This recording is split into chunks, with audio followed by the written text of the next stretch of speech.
There is quite possibly an uprising and a terrorist threat, and basically they greenlight this Overwatch operation, and his job is to take a person from one part of the country, get him to the airport, and get him out of the country safely so he can give us some valuable information that would prevent a terrorist attack.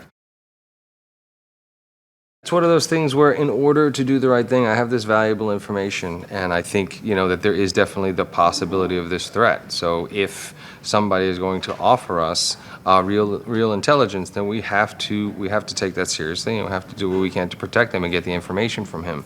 It really is a cat and mouse game, so it's interesting to see how that unfolds.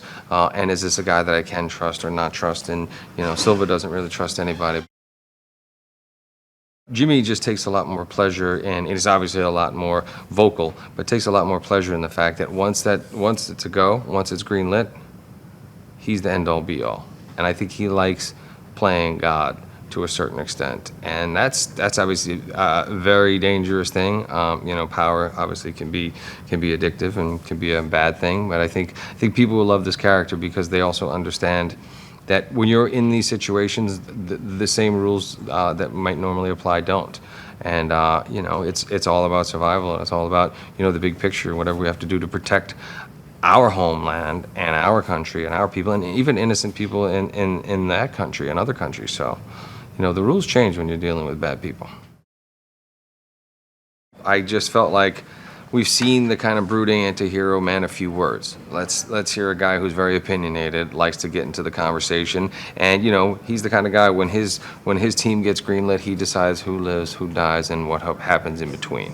And very cool, interesting character. Doesn't care about right or wrong. Who started it? He's just going to do his job, and that's it.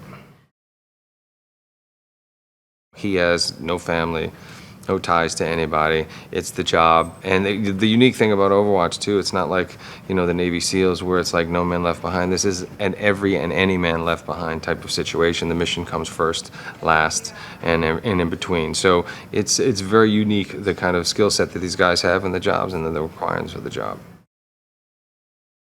Pete and I, we had done 3 other films all based on true stories surrounding tragic events. We wanted to be able to basically do something that we could have some fun, but our idea of fun is creating a world that is full of violence, betrayal, deceit, and all of these things that I think make for great stories. So basically we wanted to make a really smart character-driven action movie. Pete's always known for his action, but the real story is the setup, and there's great twists and turns in this movie. And it was something that appealed to both of us. It's fresh and new. Not a lot of people have shot there. I mean, I remember, they get a bad rap, what the perception is and what Colombia is 2 totally different things. It's great, really warm people. The cities are thriving. They have extremely talented people there, both in front of and behind the camera. They were more than accommodating. There's some twists and turns that I think are going to really make this special and unique, and hopefully there will be a demand for another film because they'll want to see Jimmy hopefully get his revenge. At the end of the day, we are really just trying to entertain people. We want people to sit down, strap in, and go on this ride. And with all the twists and the turns and the action, I think people are going to really love it. Hi there, so did you like the video? Well, stay with me as I have a bonus movie fact for you.